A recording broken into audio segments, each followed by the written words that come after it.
Bienvenue à tous dans ce nouvel épisode du podcast Le Pharmapreneur, le podcast qui explore le monde fascinant de la pharmacie d'officine et les opportunités pour les pharmaciens d'aujourd'hui.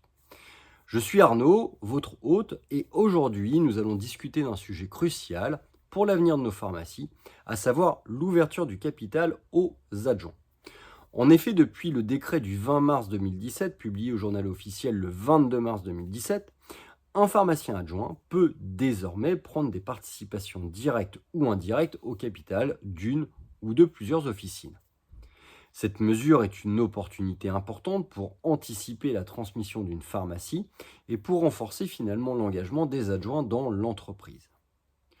Pour qu'une pharmacie puisse accueillir des adjoints au capital, elle doit revêtir la forme juridique d'une SEL, une société d'exercice libéral. Cette forme, elle est inscrite à l'Ordre national des pharmaciens. Le chef d'entreprise peut également choisir d'autres statuts comme une société d'exercice libéral à responsabilité limitée, une SEL-ARL, ou une société d'exercice libéral par action simplifiée, une CELAS. Ces structures offrent divers avantages, notamment une plus grande flexibilité dans la gestion et la transmission de l'entreprise.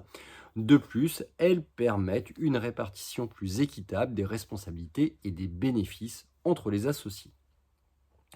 Alors, intégrer un pharmacien adjoint au capital de la pharmacie implique de partager forcément la vision et l'avenir de l'entreprise.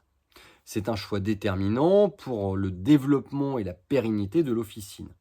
Le chef d'entreprise doit donc proposer à l'adjoint des conditions qui sont attractives pour son entrée au capital social, tout en conservant la majorité. L'objectif est donc de créer un partenariat gagnant-gagnant où chaque partie se sent investie et responsable du succès de l'entreprise. Il est crucial de choisir un adjoint non seulement avec une vision stratégique, mais aussi avec des valeurs et une culture de l'entreprise. La participation de l'adjoint dans le capital est limitée par le décret du 20 mars 2017 à 10% au maximum. Cette mesure vise à assurer un équilibre entre les intérêts de l'adjoint et ceux de l'entreprise. Si l'adjoint veut investir davantage, il perd alors son statut de salarié pour devenir un associé à part entière, avec tous les droits mais également tous les devoirs que cela implique. En devenant salarié, associé, l'adjoint bénéficie de plusieurs avantages tels que la possibilité de participer activement aux décisions stratégiques de l'entreprise, mais aussi à bénéficier d'une part des bénéfices. Pour formaliser cette relation, il est nécessaire, fortement recommandé, de rédiger un pacte d'associés avec l'aide d'un avocat, évidemment.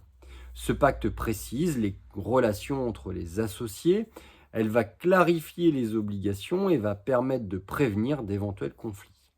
Il est essentiel de discuter des modalités de sortie de l'associé, des règles de revente des parts, des clauses de non-concurrence et des conditions de travail et de rémunération.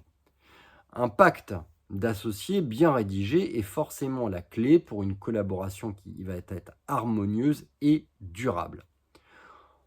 Alors, si un adjoint associé quitte l'entreprise, la rupture du contrat de travail doit être gérée avec soin. Il est important de prévoir les modalités de rachat des parts et de protection des intérêts de chaque partie. En cas de faute grave, par contre, ou de décès, des procédures spécifiques doivent être suivies pour assurer une transition en douceur et éviter les litiges. Alors en conclusion, l'ouverture du capital aux adjoints est une avancée majeure pour les pharmaciens d'officine.